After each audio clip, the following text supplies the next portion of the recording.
Plano ni Interior and Local Government Secretary John Vic Remulla na bawasan ng mga general sa PNP. Pero ngayon pa lang, pumalag na agad dito si dating PNP Chief Senator Bato de la Rosa. Narito yung report ni Mean Los Baños. Local reaching up to the secretaries. Kung si Interior Secretary John Vic Remulla ang tatanungin, masyado ng maraming general sa Philippine National Police. Kaya isa raw sa mga unang tatrabahuin ng kalihim ay ang pagbabawas sa kanila. Inilatag ni Remulla ang plano sa pagsalang niya sa Commission on Appointments ngayong araw. Ayon kay Remulla, nasa 225,000 ang police force, 153 ang general at 20 dyan ay walang direct command o walang tao sa ibaba nila. It's like having too many cooks in the kitchen. Parang kung wala namang ginagawa yung kusinero doon sa loob ng kusina.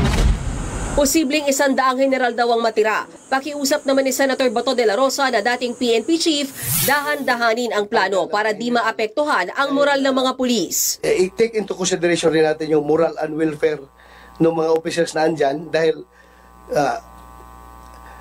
pag-graduate ng PNPA, ambisyon na nila yan. Na dito ako ma-assign, kailangan dyan ako mag-general.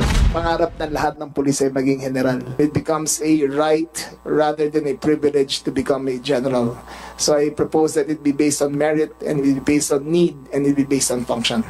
Paliwanag ni Secretary Remulla, hindi naman mamadaliin ang proseso. Pag-aaralan daw itong mabuti at ang pinakamahalaga, tuloy-tuloy ang dialogo sa pagitan ng DILG at PNP. Aminado naman ang kalihim, merong mga ayaw sa plano pero meron din naman daw na sang-ayon dito.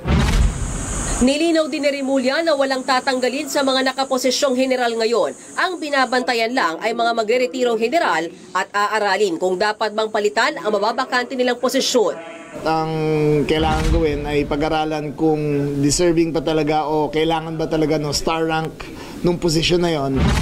Kailangan din daw amyendahan ng batas. Sa ngayon, sumusunod ang PNP sa proseso ng Civil Service Commission kung saan tuwing 3 taon pwede mag-promote. Hindi gaya sa Armed Forces of the Philippines sa tuwing 5 taon ang promotion. Mabigat din daw sa budget ng gobyerno ang lumulobong numero ng mga general sa PNP. Nakausap na rin daw ni Remulla si Pangulong Bongbong Marcos at pumayag ito sa pagbabawas ng mga general. Nagbabalita mula sa Frontline, Mean Los Baños, News 5.